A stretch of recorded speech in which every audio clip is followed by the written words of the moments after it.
नमस्कार दोस्तों, मेरा नाम प्रिया है। मैं एक motivational speaker, dancer, teacher, social worker, counsellor भी हूँ। मेरी कहानी की शुरुआत होती है पटियाला से। पंजाब का बड़ा मशहूर एक शहर है। हमारा एक हंसता खेलता परिवार था। मेरे परिवार में मेरे मम्मी पापा, मेरे 2 छोटी बहनें हैं। यानी कि हम 3 बहनें हैं। एक हंसता खेलता परिवार जिसे हम लाली फैमिली भी कहते हैं। सब कुछ था हमारे पास, फिर भी मन में एक डर सा था। वह डर था मेरे पापा को लेकर, क्योंकि मेरे साथ कुछ ऐसी चीज हुई है। आज आपको बताने वाली हूँ। एक दिन की बात है जब वह मेरे कमर में आए और उन्होंने मुझे गलत तरीके से छूना शुरू कर दिया। मुझे लगा मैं किसी से बताऊं, किस बात करूं। उनके इस तरह से छुना हाथों से पर चला गया। कुछ दिनों बाद यह सारी चीज ऐसी ही चलती जा रही थी। एक दिन आया जब मेरी माँ मेरी नानी के घर गई हुई थी। मेरी छोटी बहन को लेकर बीच वाली बहन जो थी वह मेरे पास थी। वह दिन भी मुझे याद है। उसे समय भी मुझे याद है। वह दिन था जब उन्होंने हदें पर करना शुरू की। मुझे जन्म देने वाला खुद रक्षा बन गया। मेरे में ना जाने कहां से हिम्मत आई और मैं जोर जोर से चिल्लाना शुरू कर दिया। मेरी चीख जब निकली तो उनका हौसला टूट गया। उनको लगा शायद कुछ गलत ना हो जाए। अगले दिन जब मेरी माँ मेरे पास वापस आई तो मैं उनको सब कुछ बताई कि मेरे साथ यह सब कुछ हुआ। तो उन्होंने मेरे पिता से बात की तो मेरे पिता ने बहुत मारा मेरी माँ को। मेरे पापा बोले, झूठ बोल रही है तू, मेरी बेटी झूठ बोल रही है। एक बेटी कैसे झूठ बोल सकती है। कुछ दिन ऐसे ही चलता रहा। एक दिन जब मेरे पिता नशा के हालात में घर आए तो उन्होंने मेरी माँ को बहुत मारा। इतना मारा कि मेरी माँ की एक हाथ को बाजू टूट गई। पूरे शरीर पर जख्म हो गए।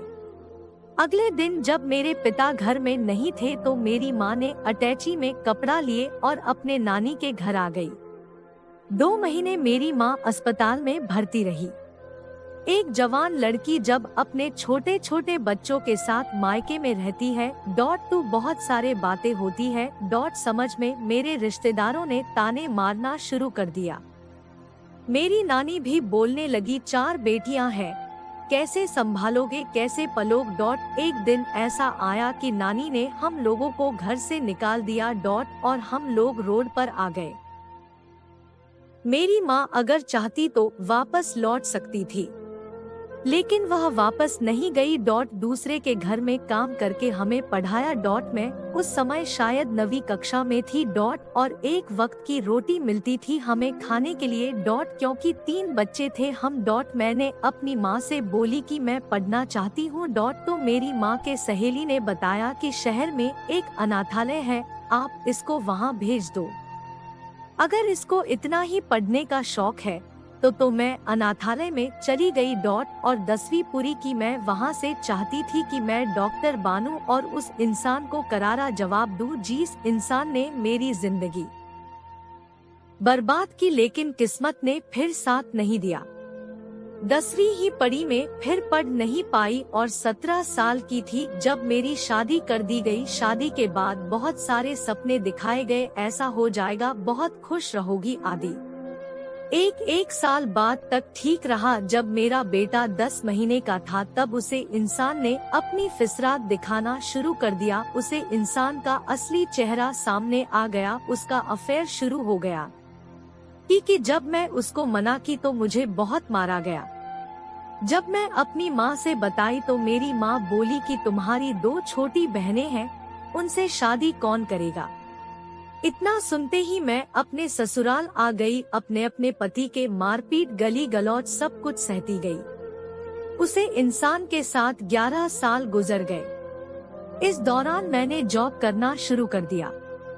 घर का काम, पूरा परिवार का देख रेख, फिर भी मेरे कैरेक्टर पर उंगली उठाई जाती थी। इंसान वह गलत था, कैरेक्टर मेरा जांचा जाता था। 2016 की बात है। वह कहते हैं ना दुख का भी अंत होता है। मैंने तरह से बर्दाश्त सी, लेकिन कैरेक्टर बर्दाश्त नहीं हो पा रहा था। 2016 में मैंने सोच लिया था कि मैं अब नहीं रहूंगी। यह सब नहीं, जब मैं नौकरी मांगने जाती थी तो लोगों के गंदे नजर मुझ पर जाती थी, क्योंकि लोगों को लगता था नौकरी करना। मुझे आज भी याद है, मैंने अपने बच्चों को अचार की रोटी खिलाई थी। लोगों की गंदी बातें को सुनकर मैं अपने आप को मजबूत बनाया। एक दिन स्कूल से मुझे कॉल आया, मैं वहाँ मार्केटिंग हेड में नियुक्ति हो गई। ऐसा करते करते अपना घर चलते चलते गांव से निकाल के समाज के बारे में ना सोते अपने बारे में सोचना। एक दिन ऐसा आया जब कनाडा के एक चैनल से मुझे ऑफर आया और मैं वहाँ पर टीवी एंकर ज्वाइन इन कर ली। यह मेरे लिए बहुत बड़ी बात थी, क्योंकि मैं लड़की जो सिर्फ 10वीं पढ़ी है। बचपन में बचपन नहीं देखा, इतना कुछ देखा जो अपनों से देखा, जो शादी के नाम पर धोखा हुआ। मैंने अपनी जिंदगी में एक चीज सीखी है, यह मत देखो जो लोग क्या कहेंगे, यह मत सोचो समाज क्या कहेगा, यह सोचो कि आप कहाँ पर हो। अपने आप को जवाब देना है, लोगों को जवाब नहीं देना है। आपसे एक चीज बोलना चाहती हूँ कि जिंदगी में कभी भी घबराता नहीं है, डरना नहीं है, अपनी आवाज को दबाना नहीं है, क्योंकि जब जब अपनी आवाज को दबाओगे आप पर जो जुल्म कर रहा इंसान और ताकतवर बन जाएगा। इसलिए मैं आप सभी से गुजारिश करना चाहती हूँ कि जो घर पर बैठकर मेरी वीडियो देख रहे हैं, जो बचपन में चाइल्ड सेक्स एब्यूज से पीड़ित है, और उन लड़कियों से जो छोटी छोटी प्रॉब्लम आती है तो सुसाइड कर लेती है। मैंने कभी नहीं सोची सुसाइड करने की, क्योंकि मुझे अपने आप से बहुत प्यार है। मुझे जिंदगी भगवान ने दी है, क्योंकि मैं सभी से गुजारिश करती हूँ कि अपने आप से प्यार करिए, क्योंकि आप अपने आप से प्यार करोगे तो रब आपसे प्यार करेगा। अगर हमारी वीडियो आपको पसंद आई तो हमारे चैनल को सब्सक्राइब जरूर करें। धन्यवाद, आपका स्नेह सदैव बनी रहे।